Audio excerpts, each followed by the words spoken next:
สบายดีพี่น้องมื้อนี้อาลีกาสิเอาตัวนี้ไปผสมแล้วทุกคนเพราะว่าตอนนี้มันว่างอยู่2แม่เนาะเดี๋ยวอาลีจะเอาตัวนี้ไปใส่เลยเพราะว่าอาลีจะเอาองกุดไปต่อแทนแต่ว่าเนาะไปลองปลามื้อนี้ตอนแรงอาลีสิไปเนาะลองเบิ่งว่าสิคั่นบ่ถ้าบ่คั่นก็บ่เป็นหยังอันนี้ก็ฝึกไปแต่ว่าอันฮอดเดือนหน้านี่บ่ท่าไปลองเลยฮอดเดือนหน้านี่ไปต่อได้เลยองกุดนะแต่ว่าอันนี้อายุมันยังน้อยหลายก็เลยสิพามันไปลองฟังเสียงนกเสียงนั้นอยู่ในป่าก่อนมันบ่ลึงยันบ่ลึงบนนี้จะเอาบักน้อยๆมาคอน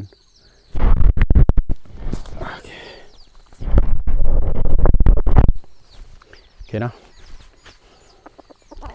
เดี๋ยวอาลีจะเอาไปปล่อยละความหายถ้าเบิ่งได้ทุกคนมาบเลยแหละไก่แม่นี่บ่เลือเนาะคันตัวนี้ไปแล้ว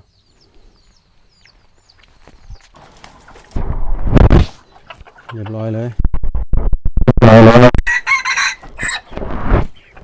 คันบ่มีพ่อมันนี่เรียบร้อยแล้ว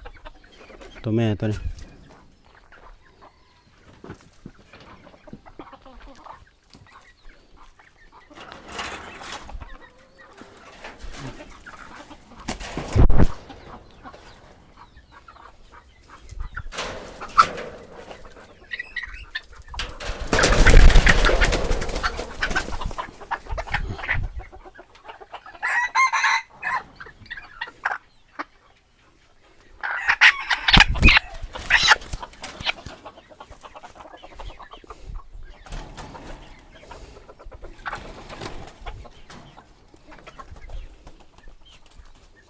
ป้าเนาะ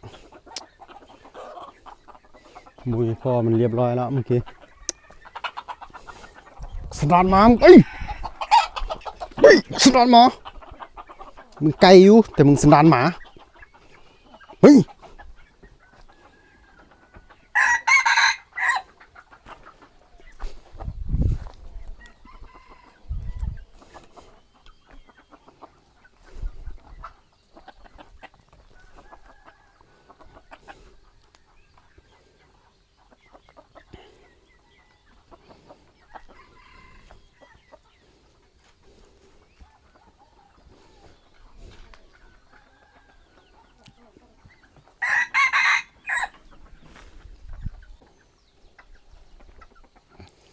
เสียดายพี่น้องเมื่อกี้กำลังอีกขึ้นไก่แม่เราตัวผู้ตัวนี้แล่นมาเนาะพอพันตัวใหญ่แล่นมาเพราะมันดื้อเมียมันก็มีอยู่พุ่น3-4ตัวอยู่เนาะตัวน้อยๆเนี่ยเข้ามานี่เราออกบ่ได้เลยหายแหงซะนี่ก็ออกบ่ได้แล้วก็ตัวนั้นเนาะเดี๋ยวมาคอนมา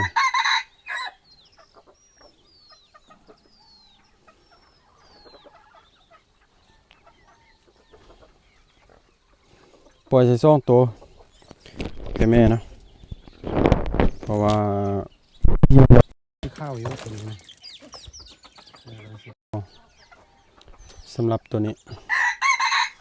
แต่พ่อได้แล้วพ่อเชื่อข้าวได้แล้ว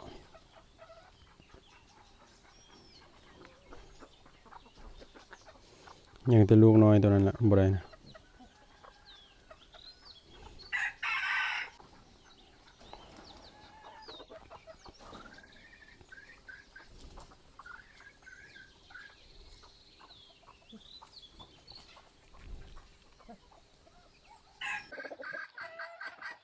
ไก่อายงามเนาะ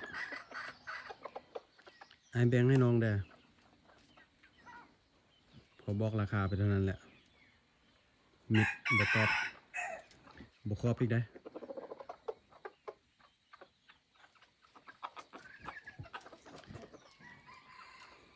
เห็นไก่งามกับโอ้ยโจ้เห็นไก่งามกับมักกะ